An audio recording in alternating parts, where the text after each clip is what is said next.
मेरे साथ बोलिए, भारत माता की। क्यों भाई, क्या हो गया पुणे वालों की आवाज को? ऐसी आवाज नहीं चलेगी भाई। मेरे साथ दोनों हाथ उठाकर शिवाजी महाराज का जयकारा लगाएंगे। जय जय जय जय जय शिवाजी, जय जय जय जय जय भवानी। मंच पर उपस्थित महाराष्ट्र के लोकप्रिय और यशस्वी मुख्यमंत्री श्रीमान देवेंद्र फडणवीस जी आज जिनको तिलक राष्ट्रीय पुरस्कार से सम्मानित कर रहे हैं, ऐसे अणिशुद्ध देशभक्त, जन्मजात देशभक्त श्रीमान अजीत डोभाल जी, महाराष्ट्र के उप मुख्यमंत्री श्री एकनाथ शिंदे जी, श्रीमती सुनेत्रा प्रभार जी, सहकारिता मंत्रालय में मेरे साथी श्री मुरलीधर महल जी, भाजपा के वरिष्ठ नेता और महाराष्ट्र सरकार के उच्च और तकनीकी शिक्षा मंत्री चंद्रकांत दादा पाटिल जी, महाराष्ट्र सरकार के मंत्री उदय सावंत जी, हमारे प्रदेश अध्यक्ष रविंद्र चौहान जी, doctor Rohit Tilak ji, doctor Geetali Tilak ji, doctor Pranati Tilak ji, यहीं की विधायक और मंत्री महाराष्ट्र सरकार में माधुरीताई मिसाल जी, और आज इस सभागार में अजीत जी के सम्मान में एकत्रित आए हुए पुणे के सभी भाइयों बहनों को मेरा राम राम नमस्कार। मित्रों, आज महान देशभक्त, महान स्वतंत्रता सेनानी, दूरदृष्टा और एक प्रखर पत्रकार लोकमान्य बाल गंगाधर तिलक जी की 106वीं पुण्यतिथि है। मैं बड़े मन से तिलक महाराज के जीवन को, उनके सिद्धांतों को और देश की आजादी और देश का रास्ता प्रशस्त करने के लिए उनके योगदान को मनपूर्वक प्रणाम कर स्मरण करता हूं। आज अन्ना भाऊ साठे जी का भी जन्मदिन है। अन्ना भाऊ जिस परिस्थिति में पैदा हुए, समाज के जिस वर्ग में पैदा हुए, मातंग समाज से पैदा होकर बहुत अल्प काल का शिक्षा प्राप्त कर अपने आप, कोई व्यक्ति कैसे अपने आप को शिक्षित करता है, इसका अगर पूरे भारत में उदाहरण ढूंढना है तो अन्ना भाऊ साठे जी एकमात्र उदाहरण है। वो स्वयं विद्यार्थी भी थे, वो स्वयं शिक्षक भी थे, और फिर भी न केवल मातंग समाज, न केवल दलित समाज, समग्र समाज के एक महान समाज सुधारक बनकर वो उभरे। वो लोग कवि भी बने, वो क्रांतिकारी विचारों से अपने साहित्य का सृजन भी करे, और वो मराठी साहित्य जगत में साहित्य रत्न और लोक शाहीर भी कहलाए गए। जब अन्ना भाऊ के जीवन को समझते हैं तब मालूम पड़ता है कि पूरे जीवन में जो बच्चा सिर्फ 1.5 डेढ़ दिन ही स्कूल में जा पाया, उसने अपने आप को विद्यार्थी और शिक्षक दोनों बनाकर समाज में इतना बड़ा योगदान दिया। साठे जी को भी मैं मनपूर्वक प्रणाम करता हूं। भाइयों बहनों, आज तिलक महाराज की पुण्यतिथि है।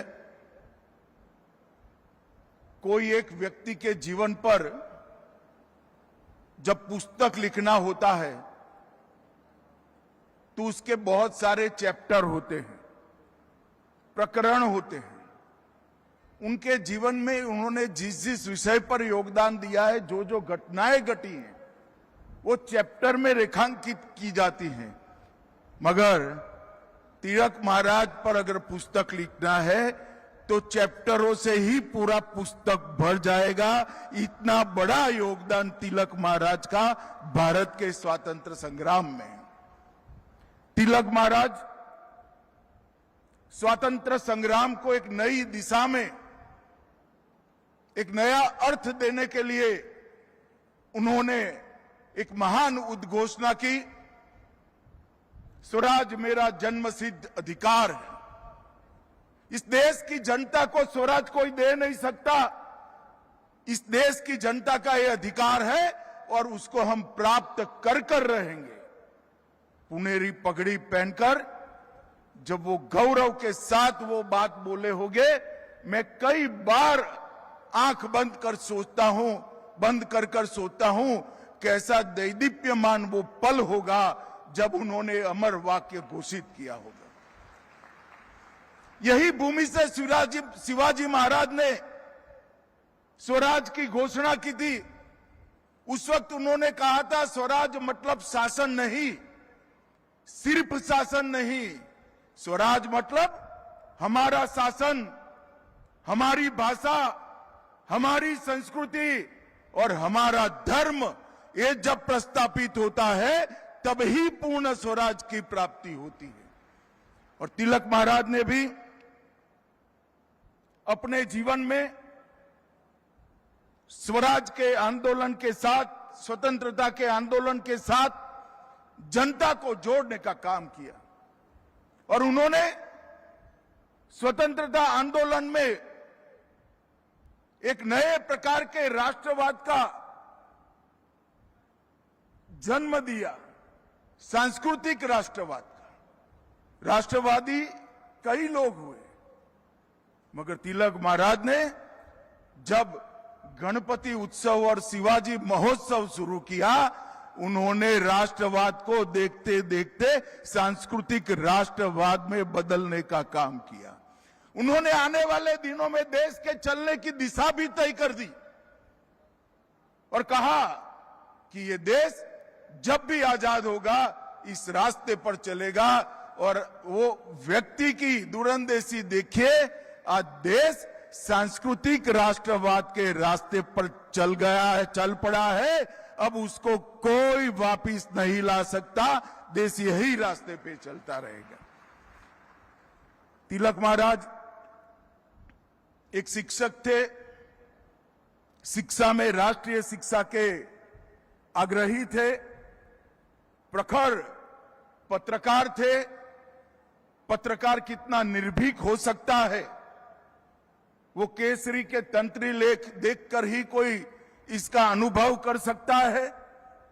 और एक बहुत बड़े चिंतक के रूप में उन्होंने भारत की आत्मा की अभिव्यक्ति दुनिया के सामने करने का काम तिलक महाराज ने किया। करोड़ों लोगों के हृदय के अंदर स्वराज का मंत्र प्रज्वलित किया। एक युग पुरुष, एक महान शिक्षक, एक निर्भीक पत्रकार, चिंतक, कर्मयोगी, लोकमान्य बाल गंगाधर तिलक की जोड़ पूरे स्वतंत्रता संग्राम में किसी के साथ मेल नहीं खाती है। वो सबसे ऊपर थी। मित्रों, इन्होंने अभी मुझे भी गुजराती में तिलक महाराज की गीता का अनुवाद दिया गया। मेरा सभी युवाओं से आग्रह है, गीता को तिलक महाराज की दृष्टि से पढ़िए। आपके जीवन में कभी आप गलती नहीं कर पाएंगे, ये मैं आपको गारंटी देता हूं। ये जो ग्रंथ है वो श्रीमद् भगवत गीता का व्यवहारू स्वरूप क्या हो सकता। एक आम आदमी, एक विद्यार्थी, एक युवा, एक किशोर, एक नागरिक भगवत गीता को कैसे जी सकता है, उसका व्यवहारू स्वरूप तिलक महाराज ने हम सब के सामने रखने का काम। उन्होंने उस जमाने में new English school, Deccan education society और फर्ग्यूसन कॉलेज तक की पूरी शिक्षा की चक्र की व्यवस्था पुणे में करने की व्यवस्था की। और उन्होंने बुद्धि को ज्ञान देना ये शिक्षा का काम है। ये मंत्र दिया, चरित्र को दृढ़ीभूत करना वो शिक्षा का काम है। और शिक्षा प्राप्त कर कर जो बड़े होते हैं वो सभी भारत माता के चरणों में समर्पित करें, वो शिक्षा है। वो व्याख्या उन्होंने की। अंग्रेज अगर किसी अखबार से डरते थे तो केसरी और द मराठा से डरते थे, और उसमें अखबार से ज्यादा तिलक महाराज का बहुत बड़ा योगदान था। उन्होंने पहली बार प्रस्तावित किया था कि राष्ट्र की चेतना को जगाए बगैर स्वतंत्रता अगर मिलती भी है तो वो स्वतंत्रता का कोई मूल्य नहीं है। राष्ट्र की चेतना को जगाकर ही स्वतंत्रता प्राप्त करनी चाहिए। दूसरा उन्होंने कहा था, संगठन के बगैर, जनशक्ति के बगैर राष्ट्र शक्ति कभी निर्मित नहीं हो सकती। और उन्होंने कई प्रकार के उत्सवों के माध्यम से न केवल महाराष्ट्र, देश भर की जनता को संगठित करने का काम किया। आत्मनिर्भरता, अनुशासन और उत्तरदायित्व को भी, कर्तव्य को भी, इनके स्वराज पर के जितने भाषण हुए हैं उसको पढ़ोगे तो मालूम पड़ेगा कि आत्मनिर्भरता वो भी स्वराज का हिस्सा है, अनुशासन, डिसिप्लिन वो भी समाज का हिस्सा है, स्वराज का हिस्सा है, और कर्तव्य भाव देश के प्रति, हमारे संविधान के प्रति, वो भी स्वराज का हिस्सा है।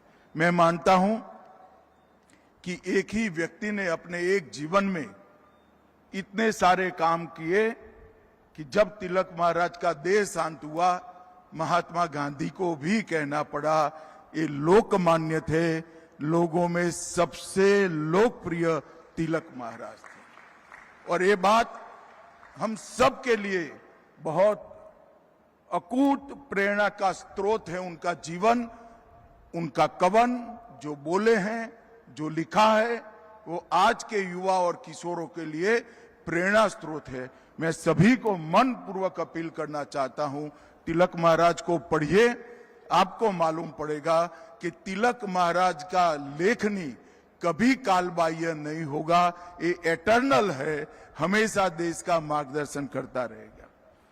मित्रों, आज मैं लोकमान्य तिलक राष्ट्रीय पुरस्कार अभी अभी श्रीमान अजीत डोभाल जी को दिया गया, वो देने के लिए आया हूं। मैं तिलक स्मारक ट्रस्ट का हृदय से धन्यवाद देना चाहता हूं कि अजीत डोभाल जी को पुरस्कार देने के लिए उन्होंने मुझे बुलाया और मुझे ये मौका मिला। मित्रों, हमारे समाज जीवन में पुरस्कार को तमका मानते हैं। पुरस्कार तमका नहीं है। पुरस्कार एक लोगों को प्रेरणा देने का और लोगों के, बड़े लोगों के काम को एक्नॉलेज करने की एक पद्धति है।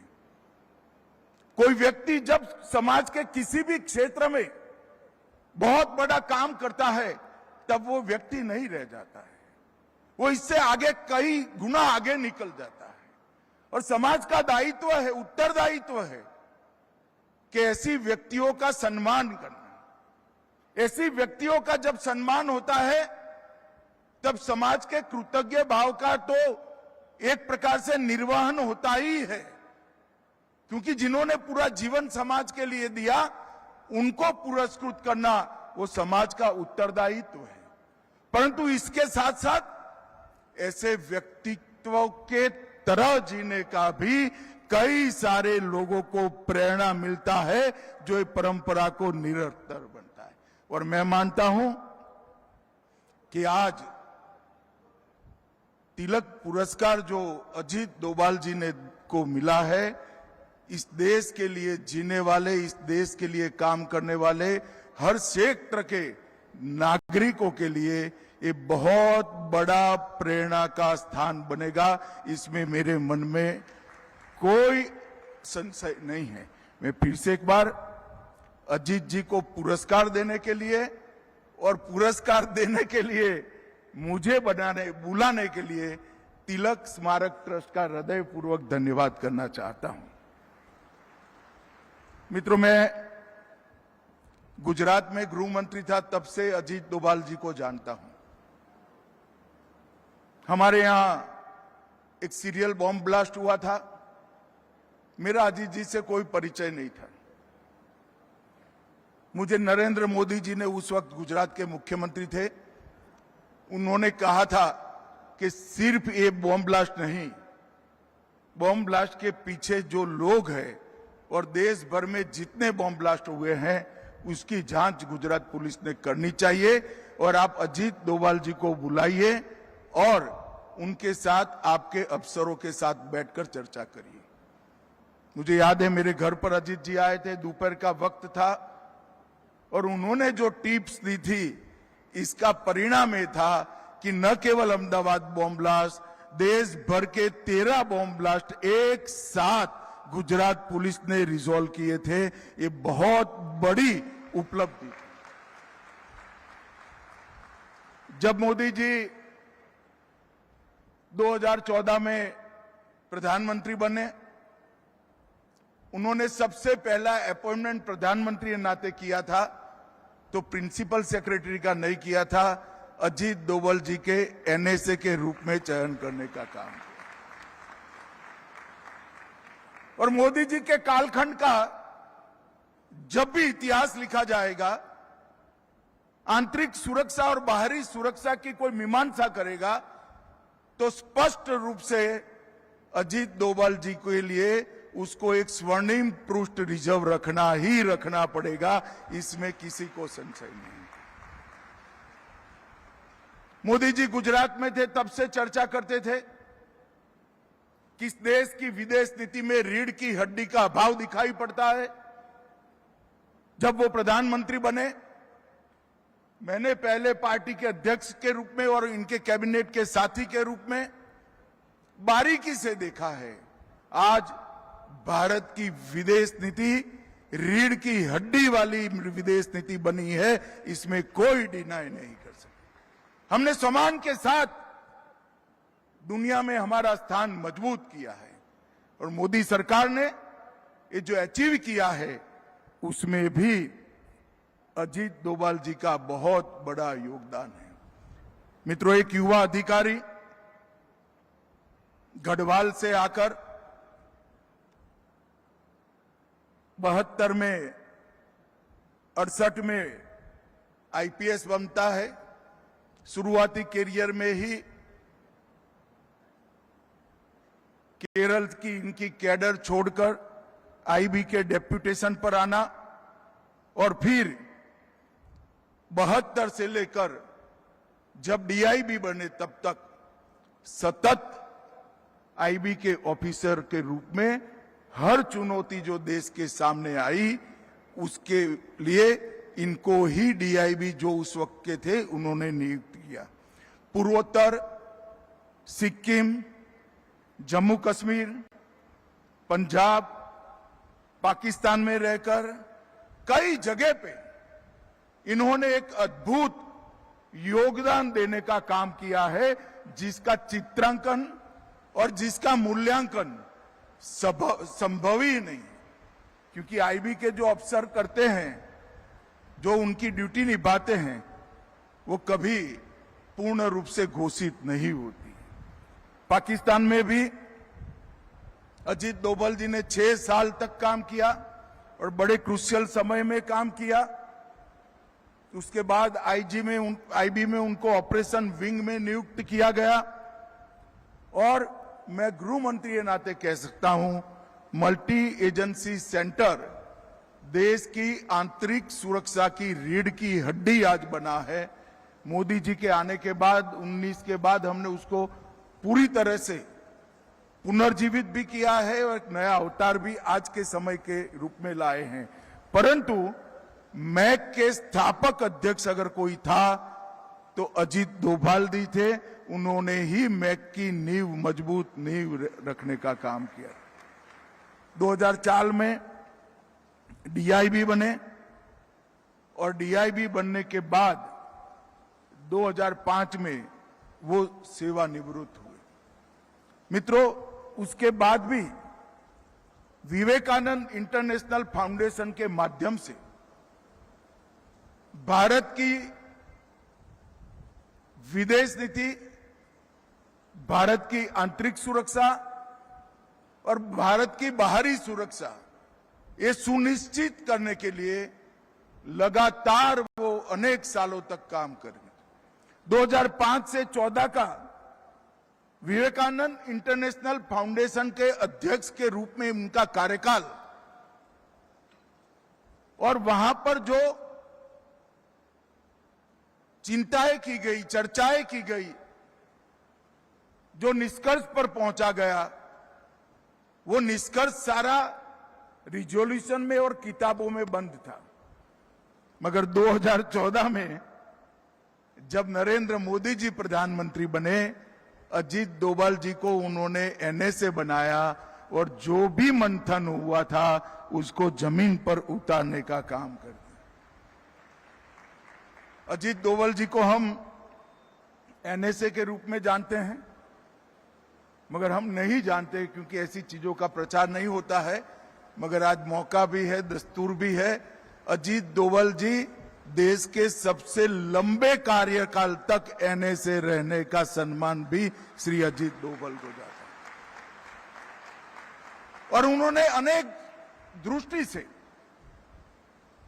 भारत की सेना को आधुनिक बनाना, समसामयिक परिवर्तन करना, सेना के अंदर टेक्नोलॉजी और वीरता दोनों का एक अद्भुत फाइन ट्यूनिंग करना, कई प्रकार के बड़े फैसले अजीत जी के कार्यकाल में नरेंद्र मोदी जी ने लिए हैं।